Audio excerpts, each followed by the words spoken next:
محرم الحرام کا بابرکت مہینہ شروع ہو چکا ہے۔ یہ اسلامی سال کا، اسلامی کیلنڈر کا، قمری تقویم کا پہلا مہینہ ہے۔ ویسے بھی انما الاعمال بالنیات، عمل کا دار و مدار نیت پر ہوتا ہے، اور نیت کام شروع کرنے سے پہلے ہوتی ہے۔ تو اگر کسی چیز کا آغاز اچھا ہو، ابتدا اچھی ہو، بنیاد مضبوط ہو، تو سارے سلسلے صحیح چلتے۔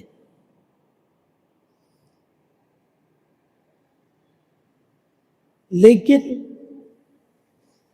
حدیث پاک میں اس مہینے کی فضیلت کو یوں بیان کیا کہ یہ محرم اللہ کا مہینہ ہے، اور رمضان کے بعد سب سے محترم مہینہ وہ محرم الحرام کا ہے۔ قرآن کی جو آیت میں نے تلاوت کی، اس میں بھی اللہ فرماتے ہیں کہ اللہ کے ہاں مہینوں کی گنتی 12 ہے، لیکن ان میں 4 بہت حرمت والے مہینے ہیں: ذی قعدہ، ذی الحجہ، محرم اور رجب۔ اسلام سے پہلے بھی زمانے جاہلیت میں مشرکین بھی ان 4 مہینوں کا احترام کرتے تھے، اس میں جنگیں رک جاتی تھی۔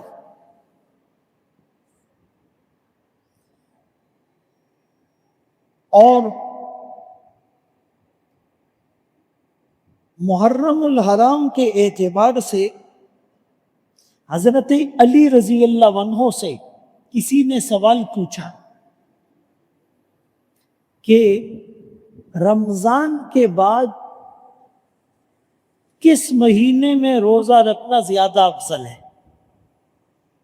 تو حضرت علی رضی اللہ عنہ نے جواب دیا کہ یہی سوال رسول اللہ صلی اللہ علیہ وسلم سے کسی نے پوچھا کہ رمضان کے بعد کس مہینے میں روزہ رکھنا زیادہ باعث برکت ہے؟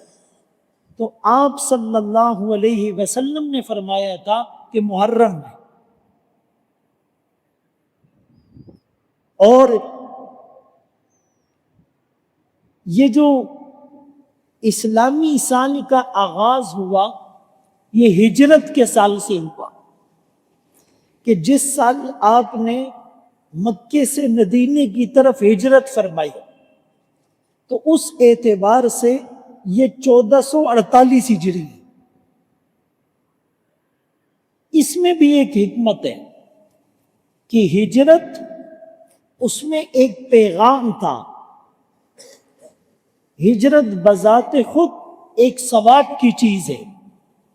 وَمَن يُهَاجِرْ فِي سَبِيلِ اللَّهِ يَجِدْ فِي الْأَرْضِ مُرَاغَمًا كَثِيرًا وَسَعًا، کہ جو اللہ کے راستے میں ہجرت کرے گا، زمین میں فراوانی، وسعت، فراخی، کشادگی پائے گا۔ اور اسلام کی ابتدا اور اوائل میں ہجرت کرنا فرض تھا۔ مومن اور منافق میں جو فرق کیا جاتا تھا وہ ہجرت سے کیا جاتا تھا۔ پھر ایک زمانے میں مومن اور منافق میں فرق جہاد سے ہونے لگا۔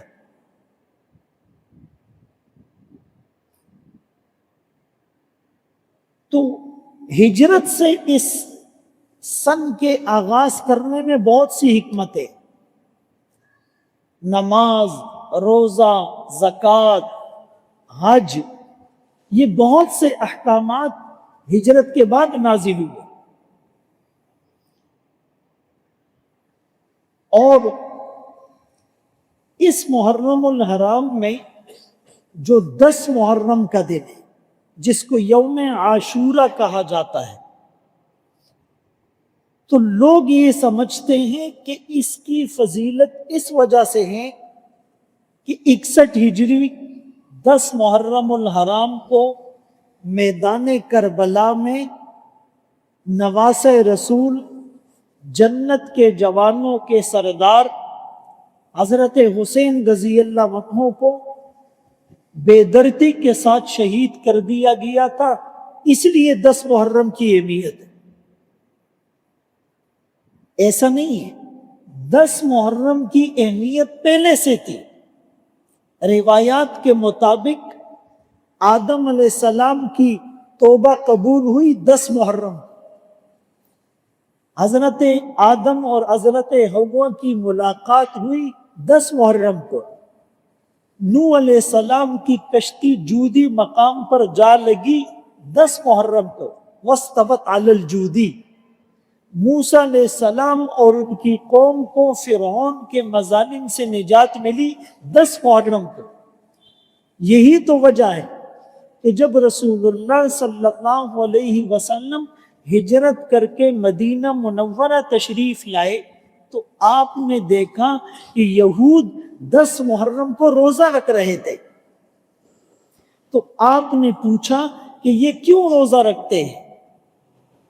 تو بتایا گیا کہ چونکہ 10 محرم کو اللہ نے موسیٰ علیہ السلام اور ان کی قوم بنی اسرائیل کو آزادی دی تھی، شکرانے کے طور پر یہ روزہ رکھتے ہیں.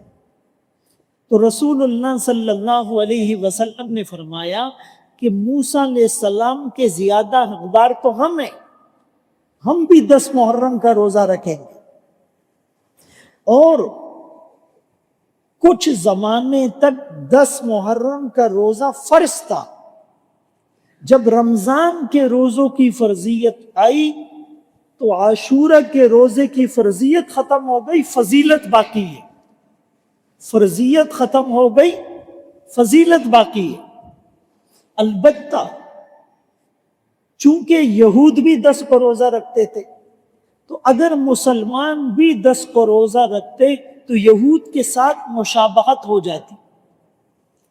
تو رسول اللہ صلی اللہ علیہ وسلم نے ارشاد فرمایا ہوا ہے کہ لا تشبہوا بالیہود والنصارى، یہود اور نصارہ سے مشابہت اختیار نہ کرو. من تشبہ بقوم فہو منہم، جو جس قوم کی مشابہت اختیار کرے گا ان میں سے شمار کیا جائے گا، ان میں سے ان جیسا سمجھا جائے گا. تو آپ نے فرمایا کہ اگر میں اگلے سال زندہ رہا تو میں 9 کا روزہ بھی رکھوں گا. تو یہود صرف 10 کا رکھتے ہیں، ہم 9 اور 10 دونوں کا رکھیں گے تو ان کی مشابہت نہیں ہوگی. وہ ایک روزہ رکھیں گے، ہم 2 رکھ لیں. اب مجھے سوچ کر بتائے کہ روزہ رکھنا ثواب کا کام ہے یا گناہ کا؟ ثواب کا کام. لیکن اس ثواب کے کام میں، اس عبادت میں بھی یہود کی مشابہت سے بچا جا رہا ہے. تو جو گناہ ہو، جو ثواب ہو ہی نہیں، جو عبادت ہو ہی نہیں، جس کا شریعت میں ثبوت ہی نہ ہو بلکہ جس سے روکا گیا ہو، جو اس میں یہود و نصارہ کی مشابہت کرے گا، کتنا بڑا گناہ ہے. اب داڑھی منڈوانا یہ تو ویسے بھی گناہ ہے، لیکن یہود کی اور غیر مسلموں کی مشابہت ہے. بات سمجھ میں آ رہی ہے؟ ہیپی نیو ایئر نائٹ منانا، وہ جشن نوروز مناتے تھے. ان کے سال کا جو پہلا دن ہوتا تھا وہ اس میں ڈول باجے، ناچ گانے، رقص و سرور، گانا بجانا، موسیقی، کھیل، تفریح، لہو لعب، فضولیات، رسومات، خرافات، واہیات کیا کرتے تھے۔ آج مسلمان بھی ہیپی نیو ایئر نائٹ میں کرتا ہے یا نہیں؟ اور ابھی تو ایسے برساتی اسکالر آئے ہیں کہ روزانہ صبح اٹھ کر جب آپ فیس بک اور یوٹیوب کھولتے ہیں تو ایک نیا اسکالر نازل ہو چکا ہوتا ہے، اور وہ ایسی چھوڑتا ہے کہ آپ سارے پرانے اسکالرز کو بھول جاتے ہیں۔ کہتے ہیں یار یہ تو بلا کی چیز ہے۔ بات سمجھ میں آ رہی؟ ابھی ایک صاحب نے ایک انٹرویو میں کہا کہ بھائی آپ قربانی میں 1.5 لاکھ کا بکرا لاتے ہو، اگر آپ بکرا نہ خریدتے، قربانی نہ کرتے، 1.5 لاکھ کسی غریب کو دے دیتے تو کیا آپ کی قربانی نہیں ہوتی؟ یہ بالکل ہو جاتی۔ قربانی کا امپلائڈ میننگ یہ ہے، قربانی کی مخفی اور پوشیدہ مستور حکمت یہ ہے، اور کہتے ہیں مولوی کی بتائی ہوئی قربانی کرو گے تو پیچھے رہ جاؤ گے۔ مجھے یہ بتائے کہ یہ مولوی کی بتائی ہوئی قربانی ہے؟ یہ وہ لوگ ہیں جو اسلام کو برا کہنا چاہتے ہیں، لیکن عوام کے پریشر کی وجہ سے ڈائریکٹ اسلام کو اور حدیث کو اور قرآن کو تو کچھ کہہ نہیں سکتے، تو مولوی کو برا کہہ کر اپنے دل کی بڑاس نکالتے ہیں۔ پہلا سوال اس سے یہ کیا جائے کہ یہ مولوی کی بتائی ہوئی قربانی، یہ تو مولوی کی بتائی ہوئی قربانی نہیں ہے، یہ تو رسول اللہ صلی اللہ علیہ وسلم کا کیا ہوا عمل ہے، یہ تو اللہ کا بتایا ہوا عمل ہے، یہ تو ابراہیم خلیل اللہ کی ہوئی اس سنت کی یاد ہے۔ لَن يَنَالَ اللَّهَ لُحُومُهَا وَلَا دِمَاؤُهَا، اور حدیث میں آتا ہے کہ 10 ذی الحجہ کو یوم النحر میں خون بہانے سے زیادہ کوئی عمل اللہ کو پسندیدہ نہیں۔ 10 ذی الحجہ کو کہا جاتا ہے یوم النحر، نحر کہتے ہیں خون بہانے کو، ذبح کرنے کو۔ خود رسول اللہ صلی اللہ علیہ وسلم نے ہر سال قربانی کی، ایک نہیں 2، ایک اپنی طرف سے، ایک اپنی امت کی طرف سے۔ ازواج مطہرات نے قربانیاں کی، خلفائے راشدین نے قربانیاں کی، عشرہ مبشرہ نے قربانیاں کی، سارے صحابہ نے قربانیاں کی، تابعین تبع تابعین نے کی۔ یہ تو اللہ کا حکم ہے۔ ساری زندگی ڈرامے بنانا، ڈرامے لکھنا، اسکرپٹ کرنا، اب دل ٹھٹا نہیں ہونا، اب اسلام کے اندر ڈرامے کر رہے ہیں۔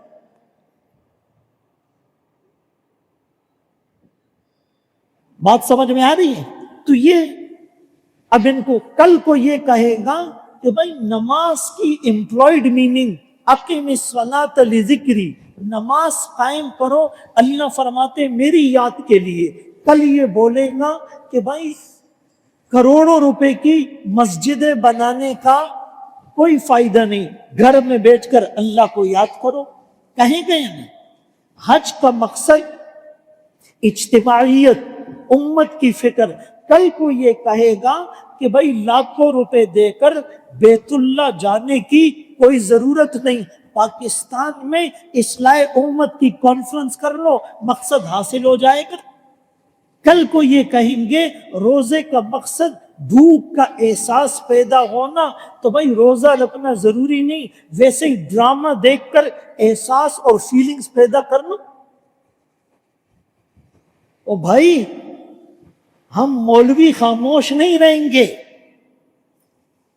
ہمارے عمل میں سستی ہو سکتی ہے، ہم عمل کے اعتبار سے بہت بڑے متقی اور ولی اور پارسا اور پاکباز اور پرہیزگار نہیں ہیں، لیکن خدا کی قسم اس منبر اور محراب کی لاج رکھیں گے، تمہارا پیچھا آخر تک کرتے رہیں گے۔ ایسے لوگوں کو پہچانو، یہ ایمان کے ڈاکو ہیں، یہ ایمان کے رہزن ہیں، یہ ایمان کے لٹیرے ہیں، ڈرامے بناتے ہوئے اب یہ ڈرامے کرنے لگے ہیں، شرم تم کو مگر نہیں آتی۔ تو بہرحال میں آپ کو جو بنیاد سمجھا رہا ہوں وہ سمجھے۔ کیا بات ہو رہی تھی؟ مشابہت کی۔ کس کی؟ مشابہت۔ تو اب رسول اللہ صلی اللہ علیہ وسلم نے فرمایا کہ اگر میں اگلے سال زندہ رہا تو میں بولے 9 کا روزہ رکھوں گا۔ اگلے سال 9 سے پہلے آپ دنیا سے پردہ فرما گئے، آپ نے 9 کا روزہ نہیں رکھا، لیکن آپ کی چاہت تھی کہ میں 9 کا رکھوں، اسی لیے علماء کہتے ہیں کہ بھائی 9 اور 10 دونوں کا روزہ رکھا جائے۔ لیکن انور شاہ کشمیری رحمت اللہ علیہ نے لکھا ہے کہ افضل درجہ یہ ہے کہ آپ 9، 10 اور 11 تینوں دن کے روزے رکھیں، یہ سب سے مشابہت ختم ہو۔ دوسرا قول یہ ہے کہ آپ 9 اور 10 کا یا 10 اور 11 کا 2 دن روزہ رکھو۔ تیسرا قول یہ ہے کہ ایک آدمی وہ کہتا ہے میں 3 دن روزہ نہیں رکھ سکتا، میں 2 دن بھی روزہ نہیں رکھ سکتا، اگر وہ صرف 10 کا روزہ رکھے گا، علماء نے کہا یہ مکروہ تنزیہی ہے، یعنی تھوڑا سا ناپسندیدہ ہے، لیکن یہ جائز ہے، یہ اس لیے کہ رسول اللہ صلی اللہ علیہ وسلم نے بھی صرف 10 کا روزہ رکھا تھا، تو جو عمل آقا نے خود کیا ہو اس کو ہم ناجائز نہیں کہہ سکتے۔ یہ بات سمجھ میں آ گئی؟ ایک بات۔ دوسری بات، آپ صلی اللہ علیہ وسلم نے فرمایا کہ جو 10 محرم یوم عاشورہ کو اپنے گھر والوں پر وسعت کرے گا، گھر کے دسترخوان کو وسیع کرے گا اپنی طاقت کے مطابق، تو اللہ پورا سال اس کے رزق میں فراوانی فرمائے۔ اور تیسری حدیث یوں ہے کہ فرمایا جو 10 کو روزہ رکھے گا، میں یہ امید رکھتا ہوں کہ اس کے پچھلے 1 سال کے گناہ اللہ معاف فرمائیں۔ تو میرے محترم دوستو، بھائیوں، بزرگوں، ایک تو ہم ذہنوں میں یہ رکھے کہ عاشورہ کی فضیلت پہلے سے تھی۔ دوسری بات ہم یہ رکھے کہ حدیث سے جو سبق ملتا ہے وہ ان دنوں میں روزہ رکھنے کا ملتا ہے۔ تیسرا سبق یہ ملتا ہے کہ اس دن اپنے گھر والوں پر فراوانی کا حکم دیا گیا ہے۔ چوتھے نمبر پر یہ ہے کہ یہ محترم مہینہ ہے، یہ محترم مہینہ ہے، یہ شہادتوں کا مہینہ بھی ہے، لیکن یہ ویسے بھی اللہ کا مہینہ ہے، فضیلت والا مہینہ ہے، احترام والا مہینہ ہے، قدر و منزلت والا مہینہ ہے۔ اس مہینے کو بنیاد بنا کر اور میدان کربلا کو اور شہید کربلا کو عنوان بنا کر یہ جو نفرتیں بوئی جا رہی ہیں، یہ جو اہل بیت اطہار اور صحابہ کو ایک دوسرے کے مقابل کھڑا کیا جا رہا ہے، یہ جو خدا نخواستہ اہل بیت کی محبت کا نعرہ لگا کر صحابہ پر تبرہ اور سب و شتم کیا جا رہا ہے، ایسا کرنے والا اس کا اسلام سے دور دور تک کوئی تعلق، خدا کی قسم کیمرے اور دوربین میں نہیں،